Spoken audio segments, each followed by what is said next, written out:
Assalamualaikum warahmatullahi wabarakatuh. Berjumpa lagi dengan saya teman-teman semuanya di mata kuliah Manajemen Pembiayaan Bank Syariah.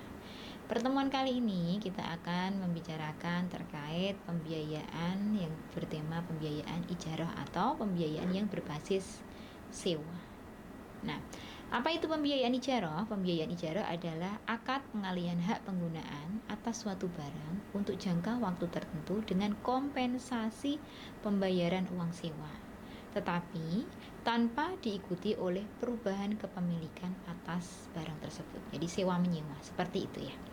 Nah, apa saja rukun dan syaratnya? Yang pertama adalah ada penyewa atau mustajir. Yang kedua, ada pemilik barang atau muajir. Yang ketiga, ada barang yang disewakan atau makjurnya. Yang keempat, ada harga sewanya atau ajronnya.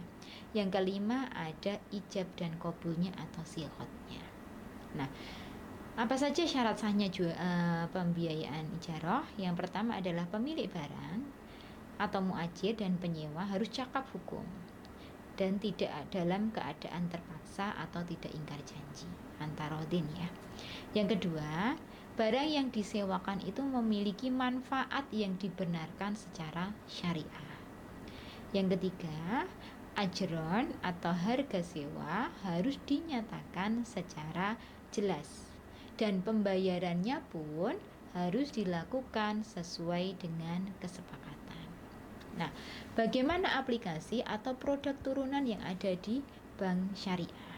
Jadi, pembiayaan ijarah ini dipakai contohnya untuk yang pertama adalah pembiayaan multiguna manfaat barang.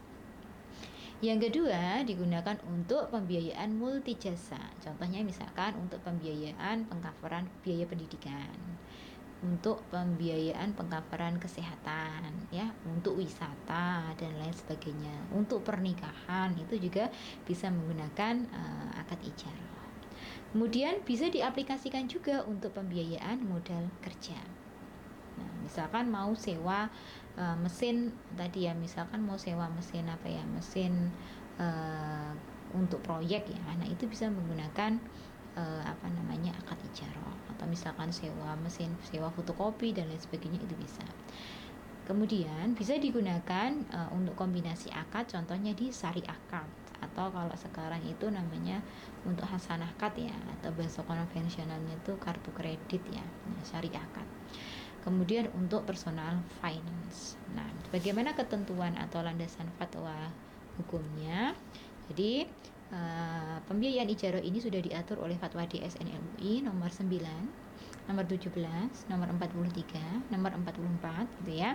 Kemudian di PBI juga ada nomor 9 dan surat edaran Bank Indonesia nomor 14. Bagaimana aspek khusus dalam pembiayaan ijarah? Nah, sesuai dengan fatwa DSN nomor 44 gitu ya. Yang pertama, pembiayaan multijasa hukumnya boleh atau jaiz dengan menggunakan akad ijarah ataupun akad kafalah. Yang kedua, dalam hal ini lembaga keuangan syariah menggunakan akad ijarah maka harus mengikuti aturan yang ada di Fatwa Dewan Syariah Nasional. Yang ketiga, dalam hal lembaga keuangan syariah menggunakan akad kafalah maka harus mengikuti sesuai ketentuan yang ada di dalam fatwa kafalah. Yang keempat, dalam kedua pembiayaan multijasa tersebut, LKS diperbolehkan untuk memperoleh imbalan jasa atau namanya ujroh atau fee. Yang kelima, besarnya ujroh atau fee disepakati di awal dan dinyatakan dalam bentuk nominal, bukan dalam bentuk prosentase. Nah, contoh objek jasanya apa saja tadi ya? Pendidikan, kesehatan, wisata, kemudian tenaga kerja, ataupun jasa-jasa selain itu. Nah, kemudian ada skema satu lagi namanya pembiayaan IMBT. Ya. Kalau tadi ijarah murni itu adalah pembiayaan yang tidak diikuti kepemilikan, pengalihan kepemilikan ya.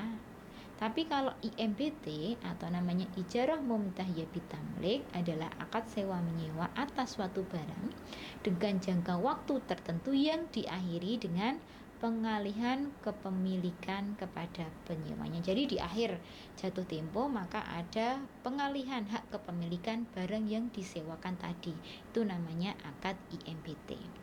Nah, rukunnya sama seperti ijarah. Nah, untuk syaratnya hampir sama ya. Sama juga, tapi di sini nanti di belakang ada perpindahan kepemilikan. Bagaimana aplikasinya yang ada di dalam bank syariah? Nah, IMBT itu biasanya untuk pembiayaan investasi. Investasi kan waktunya jangka panjang ya. Contohnya misalkan untuk pembelian aset, misalkan mesin tadi ya. Mesinnya akadnya tidak cuma sewa, tapi misalkan sewa beli ya. Nanti maka struktur akadnya yang digunakan adalah menggunakan akad IMBT atau ijarah mumtahiyah bitamlik. Atau bisa juga diaplikasikan pada untuk sewa KPR syariah ya, tapi sewa jangka panjang yang diakhiri dengan pengalihan pengalihan kepemilikan aset tersebut. Bagaimana ketentuannya? Ketentuan hukumnya jadi sudah diatur ya di Dewan Syariah Nasional nomor 9, nomor 27, nomor 56, nomor 17, nomor 43, PBI nomor 9, PBI nomor 10 dan surat edaran Bank Indonesia. Nah, bagaimana ketentuan khususnya? Jadi seperti ini ketentuan khususnya. Sewa adalah sesuatu yang dijanjikan dan dibayar nasabah kepada bank sebagai pembayaran manfaat. Nah, sesuatu yang dapat dijadikan harga dalam jual beli maka bisa dijadikan sebagai objek sewa atau ijarah. Yang kedua, kelenturan dalam menentukan sewa dapat diwujudkan dalam waktu, tempat, dan jarak. Ketiga, pemilik objek sewa dapat meminta penyewa menyerahkan jaminan atau agunan atas ijarah untuk menghindari risiko kerugian.